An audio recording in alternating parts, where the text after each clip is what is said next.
Assalamualaikum warahmatullahi wabarakatuh. Sebelumnya perkenalkan nama saya Anggrin Kusnadi dengan NIM 2190302105 dari kelas B1.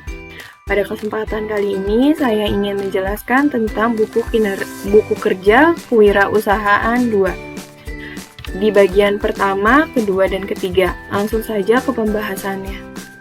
Persiapan fondasi etika dan hukum berbisnis. Produk yang saya ambil yaitu di bidang kuliner. Unit usahanya perorangan. Langkah-langkah. Yang ke-1, identifikasi isu-isu etik dan legal yang dihadapi perusahaan baru. Kriteria kinerja. 1.1. Budaya etik yang kuat dibangun pada perusahaan. Hasil rekaman yang saya dapatkan yaitu lead by example, mengembangkan kode of conduct yaitu kode etik, menerapkan program pelatihan etik. Budaya etik yang kuat dapat mencakupi yaitu dengan meningkatkan komitmen karyawan, meningkatkan loyalitas pelanggan, penurunan kerentanan, menghindari potensi sanksi. 1.2. Notaris untuk perusahaan dipilih sesuai bidang bisnis. Notaris untuk perusahaan mengetahui masalah permulaan dan bahwa dia telah berhasil mendampingi pengusaha melalui proses awal sebelumnya. 1.3. Perjanjian para founders disiapkan sebagai kesepakatan pendiri. Perjanjian para founders dapat mencakupi yang pertama ada sifat bisnis prospektif, yang kedua bentuk hukum kepemilikan bisnis. Yang 1.4 perselisihan hukum dihindari. Perselisihan hukum dapat dihindari dengan dapatkan semuanya secara tertulis, tetapkan standar kesepakatan hukum yaitu perjanjian non-disclosure mengikat karyawan atau pihak lain seperti pemasok untuk tidak mengungkapkan rahasia dagang perusahaan, atau perjanjian mencegah seseorang bersaing dengan mantan majikan untuk jangka waktu tertentu. Langkah-langkah yang kedua yaitu memilih bentuk organisasi. Kriteria kerjanya yaitu 2.1. Bentuk organisasi bisnis diidentifikasi. Bentuk organisasi dapat mencakupi yaitu sole proprietorship, kepemilikan tunggal. 2.2. Isu-isu dipertimbangkan dalam memilih bentuk hukum kepemilikan bisnis. Isu-isu memilih bentuk organisasi dapat mencakupi biaya pendirian dan pemeliharaan formulir hukum, pertimbangan pajak, transferabilitas bisnis di masa depan. Langkah-langkah yang ketiga yaitu mendapatkan lisensi dan izin usaha. Kriteria kerjanya yaitu 3.1. Persyaratan izin usaha dipenuhi.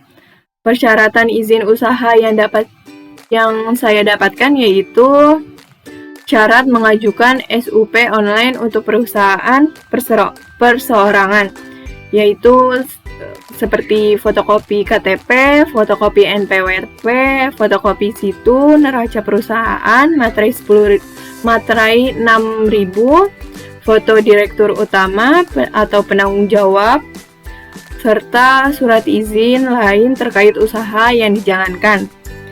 Yang 3.2, izin pajak penjualan diajukan. Izin pajak penjualan adalah pajak sebelum pajak pertambahan nilai (PPN) yang dipungut atas transaksi penjualannya. Prinsip pungutan pajak, prinsip persamaan, keadilan dan kemampuan, prinsip kepastian, prinsip kenyamanan pembayaran, prinsip efisiensi. 3.3. Izin dan izin kerja profesional dan pekerjaan didapatkan. Izin dan izin kerja profesional dan pekerjaan dapat mencakupi seperti pasal 10 UU Perlindungan Konsumen terkait dengan izin usaha restoran, tentang penyelenggaraan usaha pariwisata, tentang standar usaha restoran, penyelenggaraan pekerja dan praktik tenaga gizi, penyelenggaraan pekerjaan tenaga sanitarian. Lanjut ke buku kerja yang kedua, yaitu menilai kekuatan dan kewajiban keuangan perusahaan baru. Unit usahanya masih sama, yaitu perorangan. Produk jasanya Monroe pada tanggal 1 November 2021. Elemennya 1. Identifikasi pengelolaan keuangan. Kriteria unjuk kerjanya tujuan 1.1. Tujuan keuangan perusahaan diidentifikasi, profitabilitas saya mendapatkan status baik, likuiditas saya mendapatkan status baik, efisiensi saya mendapatkan status baik, stabilitas saya mendapatkan status baik. 1.2. Proses pengelolaan keuangan diidentifikasi. Preparasi laporan. Yang laporan pendapatan saya mendapatkan status baik, neraca mendapatkan status baik, laporan cash flow mendapatkan status baik. Preparasi perakiraan keuangan. Pendapatan saya mendapatkan status yang baik, pengeluaran saya mendapatkan status yang sedang, belanja modal saya mendapatkan status yang sedang. Preparasi proforma laporan keuangan. Laporan proforma pendapatan saya mendapatkan status yang baik. Laporan proforma neraca saya mendapatkan status yang baik. Laporan proforma cash flow saya mendapatkan status sedang.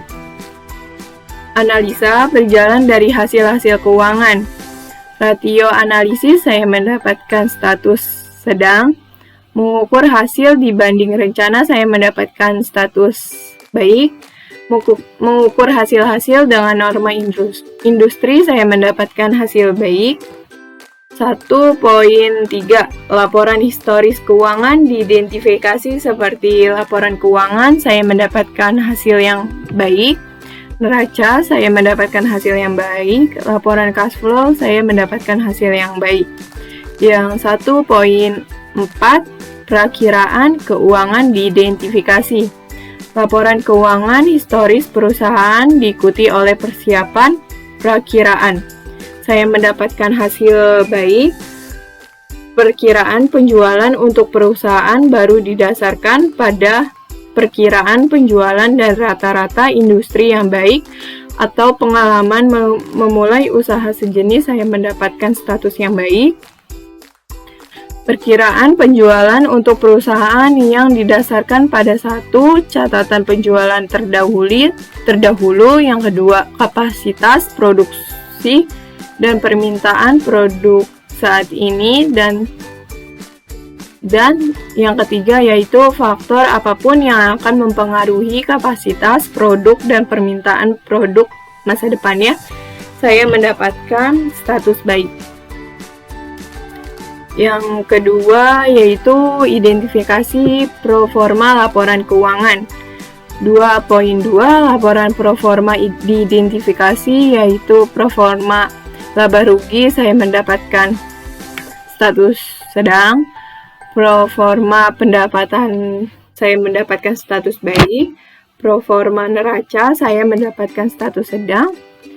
2.3 Rasio analisis diidentifikasi. Likuiditasnya saya mendapatkan status baik. Efisiensi operasi saya mendapatkan status baik. Profitabilitas saya mendapatkan status baik. Selanjutnya pada usaha ini yaitu direkomendasi menghasilkan pilihan yang cukup baik dalam menilai kekuatan dan kewajiban keuangan bagi perusahaan pada produk makanan ini. Selanjutnya saya ingin menjelaskan di bagian ketiga yaitu ada mengembangkan dan mengelola tim usaha baru. Unit usahanya masih sama perorangan, produk jasanya Monroe di bidang kuliner. Langkah 1, rencana staffing, kriteria kerja. 1.1 Kategori okupasi diidentifikasi sesuai dengan persyaratan bisnis sebagaimana diuraikan dalam rencana bisnis. 1.2 Tanggung jawab okupasi diidentifikasi untuk 1.3 Persyaratan okupasi diidentifikasi untuk 1.5 Kebutuhan pelatihan okupasi 1.6 Jumlah tenaga kerja diidentifikasi untuk setiap okupasi 1.7 Perkiraan mulai bekerja diidentifikasi untuk setiap okupasi 1.8 FTE Full Time Equivalent diidentifikasi untuk setiap okupasi 1.9 Perkiraan durasi kontrak diidentifikasi untuk setiap okupasi. Hasil atau rekamannya terlampir di bawah. Langkah yang kedua yaitu rekrutmen, pelantikan, pelatihan, dan mempertahankan tim. Kriteria kerjanya 2.1 Rencana seleksi dibuat berdasarkan kriteria seleksi kebutuhan bisnis dan persyaratan hukum. Rencana seleksinya yaitu saluran dan teknologi yang tepat, mengiklankan lowongan untuk kebutuhan staf, mengadakan panel seleksi, mengembangkan pertanyaan wawancara, jadwal wawancara, dan beritahu orang yang relevan tentang waktu, tanggal, dan tempat. 2.2 Proses seleksi dilakukan sesuai dengan kebijakan dan prosedur bisnis. Yang akan saya seleksi yaitu mencakup proses wawancara dan menilai kandidat berdasarkan kriteria seleksi yang disepakati. Yang kedua ada diskusi penilaian dengan anggota panel seleksi lainnya. Yang ketiga hubungi pengambil keputusan untuk laporan pengambil keputusan. Yang keempat menyiapkan laporan seleksi dan membuat rekomendasi kepada personil senior untuk penunjukan. Yang kelima ada menyarankan kandidat yang gagal tentang hasil dan menanggapi pertanyaan apapun.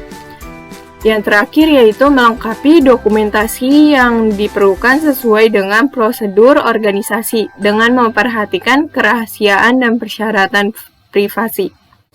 2.3 Internalisasi atau induksi anggota tim dilakukan untuk menyadari tanggung jawab dan persyaratan kinerja mereka sesegera mungkin dan mengambil kesempatan untuk melatih anggota tim yang tidak terbiasa dengan prosedur bisnis.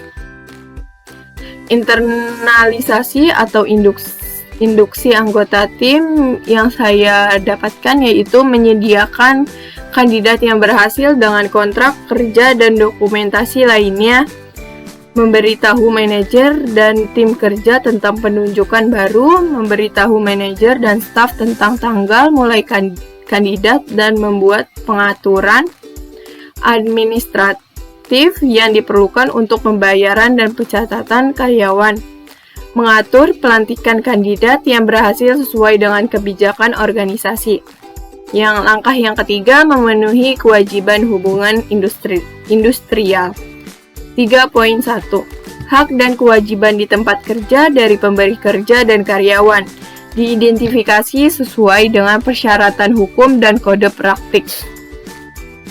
Hak dan kewajiban di tempat kerja dari pemberi kerja dan karyawan mencakup seperti hak memperoleh upah, hak mendapatkan kesempatan dan perlakuan yang sama, hak mendapatkan pelatihan kerja, hak penempatan tenaga kerja, hak memiliki waktu kerja yang sesuai, hak mendapatkan kesehatan dan keselamatan kerja, hak mendapatkan kesejahteraan, hak ikut serta dalam serikat pekerja atau buruh, hak untuk cuti, dan hak khusus karyawan perempuan. Kewajibannya seperti kewajiban ketaatan, kewajiban konfidensialitas, kewajiban loyalitas. 3.2 Prinsip hubungan industrial yaitu dikembangkan secara positif dan konstruktif. Prinsip hubungan industrial mencakup seperti kepentingan bersama pengusaha, pekerja atau buruh, masyarakat, dan pemerintah. Kemitraan yang saling menguntungkan yaitu pekerja atau buruh dan pengusaha sebagai mitra yang saling tergantung dan membutuhkan. Hubungan fungsional pembagian tugas, penciptaan ketenangan berusaha dan ketentraman bekerja, peningkatan produktivitas, peningkatan kesejahteraan bersama. Langkah yang keempat yaitu mengelola staf. Poin 4.1 alasan pengembangan staf diidentifikasi yaitu dengan efisiensi, konsistensi, keluhan, mengatasi kelemahan, dan kepercayaan diri.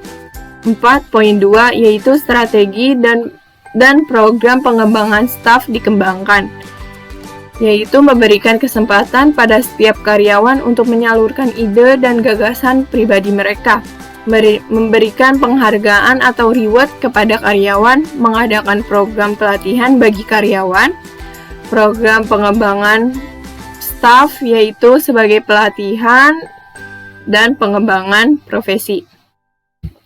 4.3 program pelatihan dilakukan, yaitu seperti pelatihan induksi, orientasi pekerja, in-service education, melanjutkan pendidikan. 4.4 evaluasi dilakukan terhadap strategi dan program pengembangan staf dievaluasi. Evaluasi 1. Identifikasi dan dilibatkan pemangku kepentingan utama dan jelaskan kegiatan dan tujuan pengembangan staf. Yang kedua ada tentukan tujuan dan pertanyaan evaluasi Anda sambil mengidentifikasi indikator yang akan diukur. Analisis dan tafsirkan hasil untuk dibagikan dan digunakan temuan Anda secara efektif. Langkah yang kelima yaitu meninjau kinerja tim. 5.1 yaitu hasil kinerja diidentifikasi kesesuaiannya dengan kinerja bisnis. Hasil kinerjanya yaitu mencakup pencapaian tujuan dan sasaran yang telah ditentukan sebelumnya, kualitas barang dan jasa. 5.2 kompetensi diidentifikasi untuk meningkatkan kerja tim, kompetensi yang diambil dalam perusahaan ini yaitu pengetahuan, keterampilan, sikap.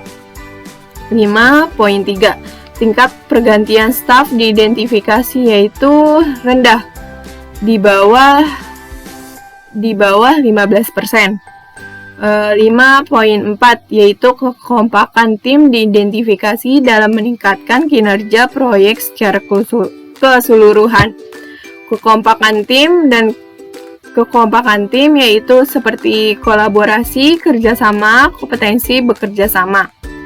Di sini ada contoh untuk rencana staffing, bisa dilihat aja teman-teman. Kategori okupasinya ada chef, cook, accounting, kasir, waiters, dan steward. Strukturnya yaitu owner mempunyai 3 bawahan, yaitu ada chef, waiters, dan accounting. Di bawah chef ada cook, steward, ada waiters, dan ada accounting. Accounting untuk pengolahan uang, dan di bawahnya ada kasir. Terima kasih atas perhatiannya.